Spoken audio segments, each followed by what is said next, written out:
Meus queridos, saudação de bom dia, na graça e paz do Todo-Poderoso, cuja paz abundantemente possa estar reinando no coração de todos quanto passam a nos ouvir. Aqui é o pastor Claudinei Gomes, do objetivo de mais uma manhã teológica, trazendo um assunto hoje muito forte, que eu tenho certeza que Deus falará fortemente ao seu coração, tá bom, queridos?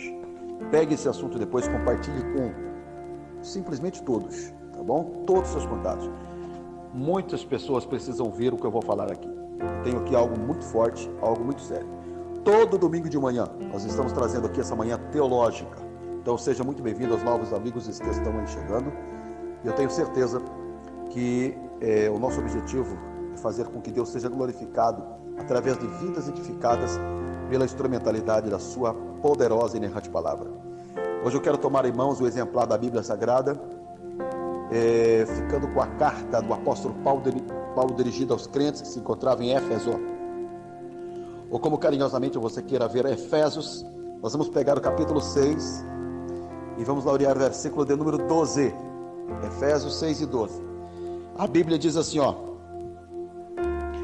porque não temos que lutar contra a carne e o sangue. Ou seja, tem uma Bíblia mais atualizada na linguagem de hoje, que diz assim: pois não temos que guerrear, pelejar, batalhar ou lutar contra vidas, contra pessoas, né? Porque carne e sangue fala de matéria, e matéria é tudo aquilo que ocupa lugar no espaço, né? Então logo Paulo está dizendo que a nossa luta não é material. Obviamente, na lógica, ele está dizendo que a luta, não sendo material, ela é espiritual. E eu tenho outro áudio da manhã teológica aí que eu falei sobre o mundo espiritual, e não é precisamente sobre isso que eu vou falar. Então nós vamos caminhar um pouco para frente agora. Ele está dizendo, se a luta não é material espiritual, com quem é a luta? Ele vai responder dizendo o seguinte: a nossa luta é sim contra os principados, olha só, contra as potestades, contra os príncipes das trevas destes séculos, contra as hostes espirituais da maldade. Agora, aonde é que eles estão? Vírgula. Aí vai responder: nos lugares celestiais. Muito bem, meus amados, hoje eu quero tratar aqui de um assunto, tá? Muito sério com todos vocês, cujo assunto eu não tenho dúvida nenhuma que será de grande relevância, principalmente para os que enfrentam aí dias turbulentos de lutas e pelejas. Tomarão conhecimento de algumas coisas que vem acontecendo que faz toda a diferença, onde eu quero me subordinar a esse tema e falar sobre principado, potestade e hostes espirituais. Inicialmente quero dizer uma coisa a todos vocês, que nesse outro áudio da manhã teológica, lá eu abordei que quando você entra dentro e penetra nesse mundo espiritual, você tomará conhecimento que ele possui pelo menos 3 características, e não é bem sobre isso que eu vou falar, mas vou falar de palhinha para chegar onde eu quero chegar, ok? Então a primeira característica, né, uma das características aqui, é que ele é um mundo complexo, né, onde nós somos propriamente sabedores que ele está aqui meio subdividido em espíritos que interagem entre o céu e a terra, cujos espíritos, 3 espíritos que interagem entre o céu e a terra. Aqui na terra está o espírito do homem, visto que o homem é tricotomia, corpo, alma e espírito. Depois no céu, em tudo, né, está o Espírito de Deus, visto que Deus não é matéria para ser visto por homem. Deus é Espírito, baseado em João capítulo 4, versículo 22, 23 ali. Depois o Espírito do diabo, onde no outro áudio fala que o diabo como espírito não come, não bebe, não dorme, certo? Todavia, depois eu falo que esse reino é o reino dinâmico. Meu filho, só aqui eu precisava de meia hora para explicar por que aquele reino dinâmico. E não é sobre isso que eu vou falar aqui. Se você quiser, está no outro áudio, tá bom? Aliás, abrindo um parênteses, já está chegando aí para vocês mergulharem lá, né, o canal teológico de todos esses áudios da manhã teológica no YouTube. Depois eu passo para vocês, vocês poderão se inscrever e acompanhar, beleza? Mas eu quero fixar em um aqui das características em sabermos que ele é um mundo organizado, e ele é organizado justamente porque se compõe dos 3 itens fundamentados na leitura que ora fizemos como leitura lida, meditada e refletida, que é o quê? Principado, potestade e hostes espirituais. Então, quando você pega aqui a primeira carta de Paulo, escrita à igreja mais poderosa da época, que foi a igreja de Coríntios, capítulo 3, versículo 16, Paulo começa dizendo o seguinte: olha só, gente, que coisa interessante. Paulo começa a dizer que o nosso corpo, ele é um local de habitação. E como local de habitação, subentende-se, né, que existe pelo menos 2 espíritos que vão lutar para habitar dentro de cada um de nós outros. Um é o Espírito Santo. Por exemplo, quando você pega ali a 1 Coríntios 3,16, Paulo diz: não sabeis que vós sois templo de Deus e que o Espírito de Deus habita em vós. Olha só a expressão como está dizendo: habita. Você é local de habitação, certo? Aí, o outro espírito que lutar-se-á para habitar entre nós é o espírito maligno. Por exemplo, meu filho, Mateus capítulo 12 é muito preciso quando a Bíblia diz assim, olha só, versículo 43. E quando o espírito imundo tem saído do homem, ele anda por lugares áridos, buscando repouso, e não o encontra.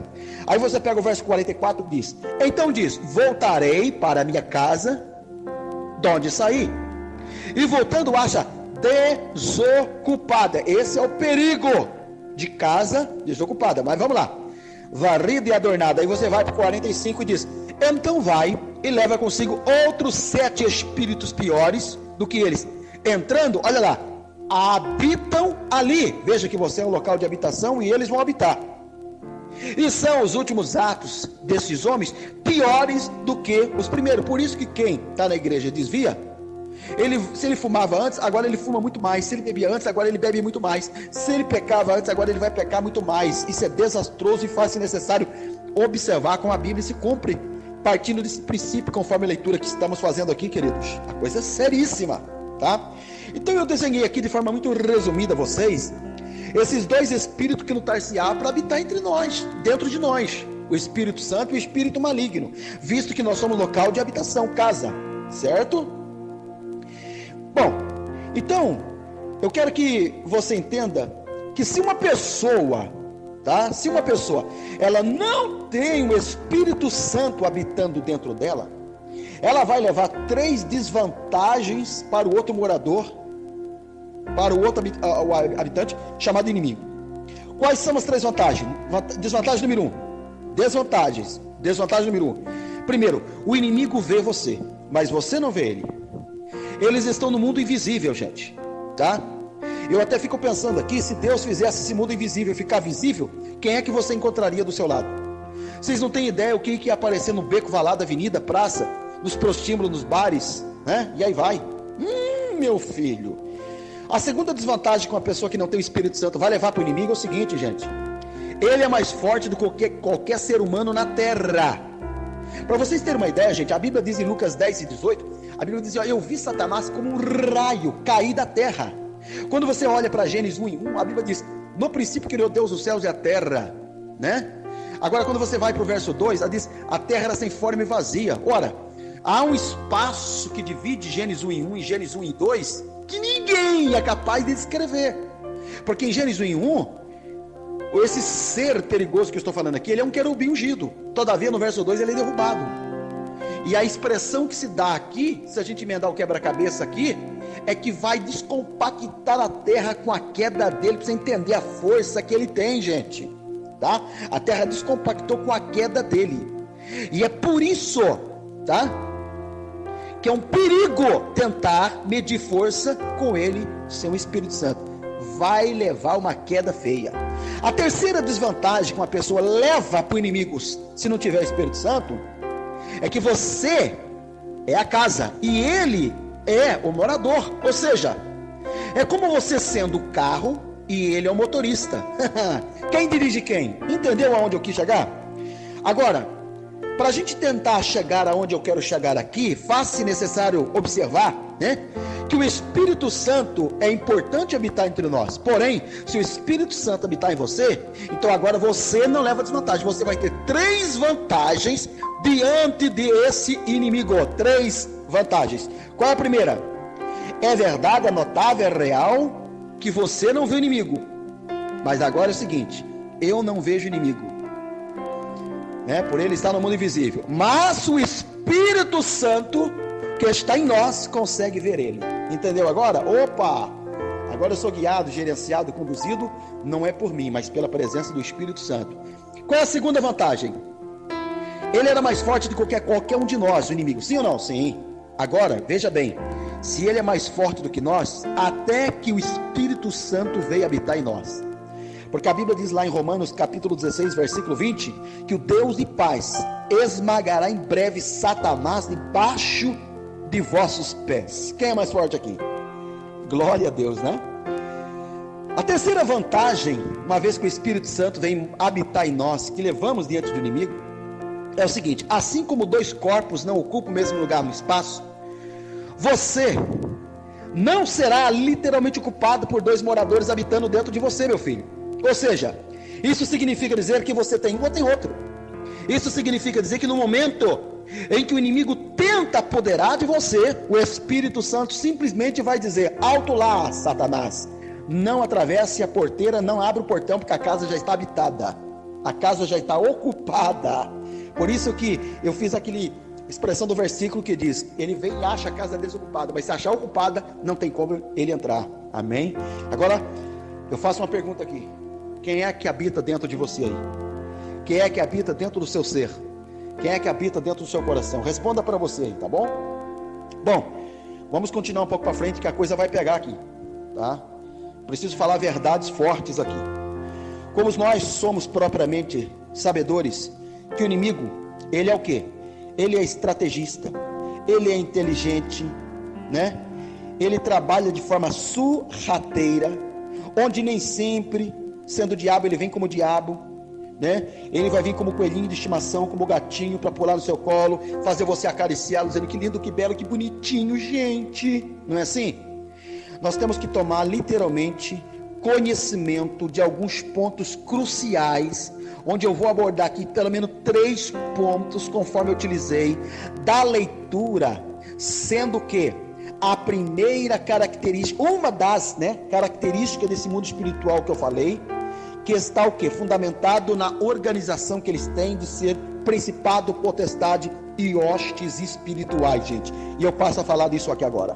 Então alguém olha para mim e me faz uma pergunta: pastor Claudinei Gomes, o que significa principado? Vamos lá.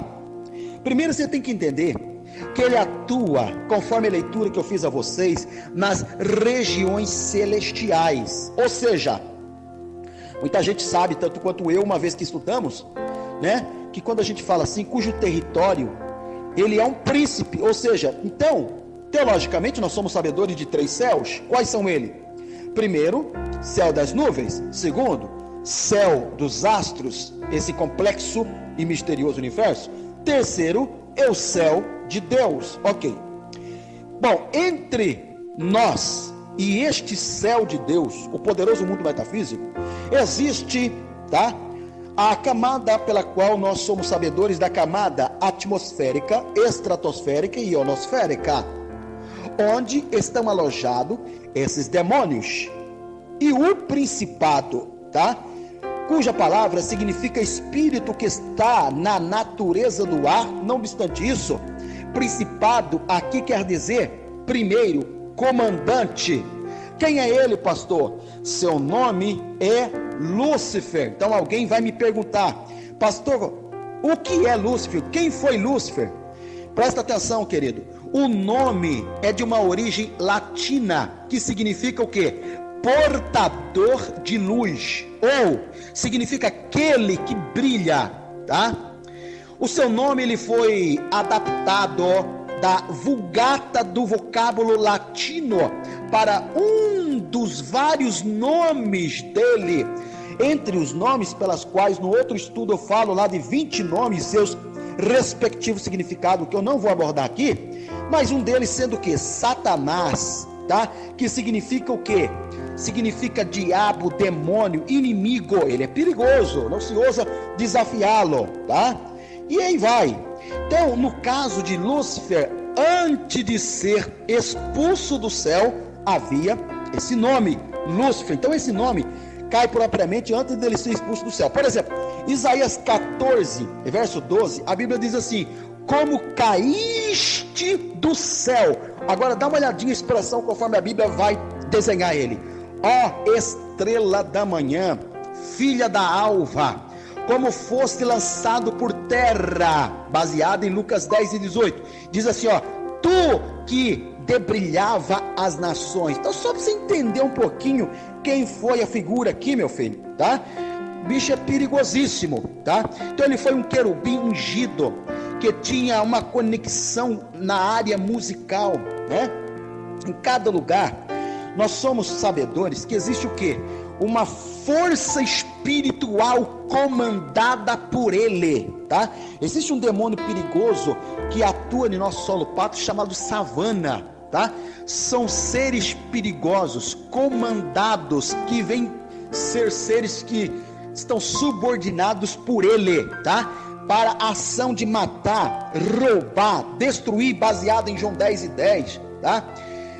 De quando em quando, eu não sei se é do conhecimento dos senhores, e até de forma sequenciada, existe uma reunião de prestação de conta, onde esse ser maioral vai chegar para o seu subordinado para dizer: sua ação foi essa aqui, me dê relatório. Ele no mínimo vai dizer: olha, chefe, o senhor me deu aqui o papel de fazer aquela moça trair o marido e eu consegui fazer. Aí vem outro: o senhor me deu um papel de hoje, fazer aquele rapaz cheirar um punhado de pó, eu consegui fazer mesmo estando na igreja. Aí e o outro, vem cá, e aí existe uma série de prestação de conta.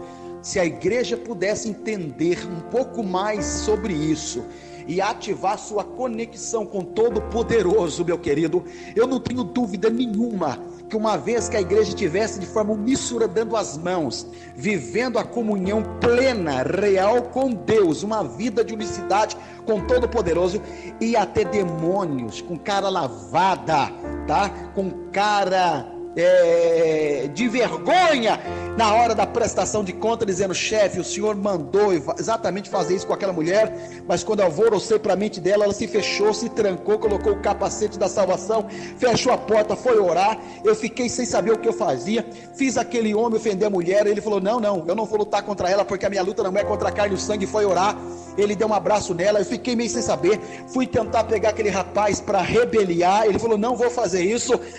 Meu filho, se você pudesse ter uma conexão um pouco mais aguçada relacionada ao mundo espiritual, nós íamos fazer demônio passar vergonha, meus filhos. Essa é a grande verdade, a grande realidade.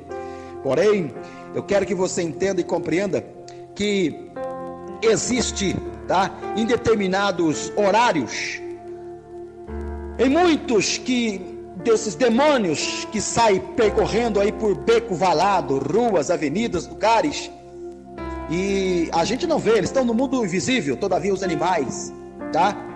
Eles conseguem sentir o que nós não sentimos, e é exatamente a hora que você começa a ouvir muitos cães que começam a uivar. Vai outro. E um coral. Vocês já perceberam isso, gente? Já perceberam? E acha que eu estou falando alguma besteira aqui? Então senta aí para eu não cair com o que você vai ouvir aqui ainda. Se eu falei e desenhei resumidamente para você aqui sobre principado, deixa eu abrir um outro parênteses aqui para corrigir uma besteira que muita igreja prega por aí. Lúcifer não entra em corpo do ser humano. Atente por isso. Se Lúcifer entrar no corpo do ser humano, ele mata o ser humano. Os demônios que entram em corpos e deixam esses mais valentes e perigosos, o possível, são os mais vagabundos. Você não tem ideia da força que eles têm. E ainda tem comedor de arroz com feijão, fubá e farofa, desafiando o diabo. O diabo é para expulsar e acabou. Não tem trégua, não tem blá blá blá, não tem diálogo, não tem conversinha não, meu filho. Entendeu bem? Agora, e potestade, pastor? O que significa? Senta aí, meu filho. Potestade significa aqueles que têm grande poder e autoridade, ou seja, significa aqueles que têm poder de artimanhas, ou seja, aqueles que têm poder de bolar, arquitetar, projetar planos satânicos, malignos, maléficos, diabólicos. Sabe como é que eles agem? Eles manobram meio de impedir Deus operar nas igrejas, atacando crentes com acusação, dizendo: você não vai na igreja hoje. Olha a sua situação. Você está ridicularizado, discriminado, abatido, invalidado, desgraçado. Alguém não vai com a tua cara, alguém fala mal de você, ele arrebenta com você. Aí lamento em dizer que tem crente que pega da fraqueza, faz um paletó e veste de ovelha, vira galinha da Angola. Tô fraco. E não é isso que a Bíblia diz. A Bíblia diz: digo fraco, eu sou o quê? Fracote? Eu sou forte. Porque a Bíblia fala aqui, da fraqueza, Deus faz a gente tirar força. Então, subentende que o diabo aproveita da sua fragilidade. O diabo aproveita para acusar você, tá? Eu quero que você entenda o seguinte: existe na Bíblia, presta atenção nisso aqui, meu filho, 370 classes de pecado. Todavia, a Bíblia também tem 8.000 promessas de perdão. Então, cada vez que o diabo te acusar de alguma coisa, colocar o dedo no seu nariz, joga na cara do diabo: em Cristo eu não tenho mais passado. Oh, bendito seja Deus. 1 João 1,7, a Bíblia diz: andar na luz como ele na luz está. Temos comunhão uns com os outros. O sangue de Jesus Cristo, seu Filho, nos purifica de todo o pecado. Bendito seja Deus. Todavia, se eu abordei resumidamente aos senhores sobre principado e potestade, ai, meu filho, e hostes espirituais, e agora? Eu encaro isso aqui até como pior. Segura aí. Olha lá, hostes espirituais. Primeiro você tem que entender que a palavra hoste, ela significa tropa, ou significa exército. Hostes infernais vem de um arquivo grego que, traduzido para o hebraico e transferido para a linguagem aramaico, significa dizer espíritos que adentra, penetra até no meio dos cristãos. Ou seja, se você não sabe, passe a ser sabedor, que aquele tipo de crente que vem à igreja ou vai à igreja somente como um mero telespectador, para ver quem canta, quem não canta, quem toca, quem não toca, quem prega, quem não prega, para ver defeito de um, para ver se a outra está assim ou está assado, esses a Bíblia os chama de corpos abertos, onde esses espíritos faz o que, pastor? Eles adentram, penetrando na mente dessas pessoas, levando pessoas a ficarem nem sempre possuídas para quem possessa, não, porque possessão é uma coisa, mas opressão é outra. E o pior não é possessão de levar a pessoa a cair e ficar inconsciente. O pior é a opressão que leva a pessoa a estar consciente, ter a cara de pau e dizer: eu não estou endemoniado, olha para mim para ver se vai cair. Não cai, porque não é possessão, é opressão. E o que derruba não é opressão, é possessão, e as pessoas fazem salada nisso, e essas pessoas ficam oprimidas por opressões malignas, mesmo estando na igreja, mesmo tomando santa ceia, meu filho. Ai, segura aí que eu vou dizer uma coisa aqui, meu filho, é muito sério. É por isso que tem aí um punhado de pregador safado, com a vida suja, podre, pregando e fazendo fogo cair do céu. Vai ver como é que é a vida do cara. Tem um punhado de cantores por aí, meu filho, sem caráter, com vida imunda, cantando, meu filho. Vai ver como é que é a vida, hein? Não obstante isso, músicos levianos, pastores dirigindo igrejas e ministério com o ministério de cabode, foi-se a glória. Meus filhos, vou dizer uma coisa para você: a função desses inimigos aqui, sabe o que é? É dividir, é utilizar da igreja que está uma benção hoje, amanhã ter panelinhas, falcatruas, mentira, e aí utiliza disso para rachar a igreja. Aí sabe o que acontece aqui?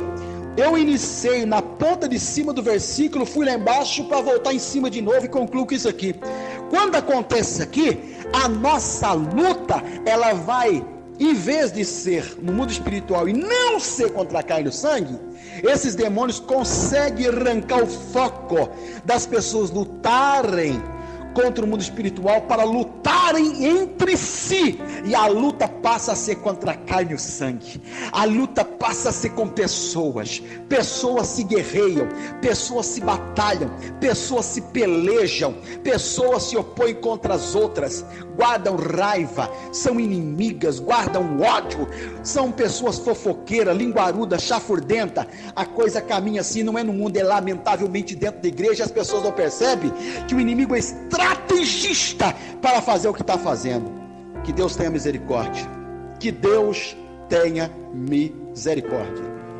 Vou dando uma pausa por aqui. Que Deus nos cubra com seu sangue, meu filho. Pega essa palavra, compartilha para 1 milhão de pessoas, para que muitos possam estar com a visão aberta, para entender que a nossa luta não é contra você que está me ouvindo, não. Minha luta é contra o diabo que quer se opor contra nossas vidas. Amém, querido? Que Deus abençoe você, que Deus abençoe nosso Brasil, que Deus abençoe a todos quanto ouviu essa palavra. Um beijo no coração. Querendo falar comigo, fica aqui o nosso contato, como sempre, 0 operadora 12 981 26 16 30.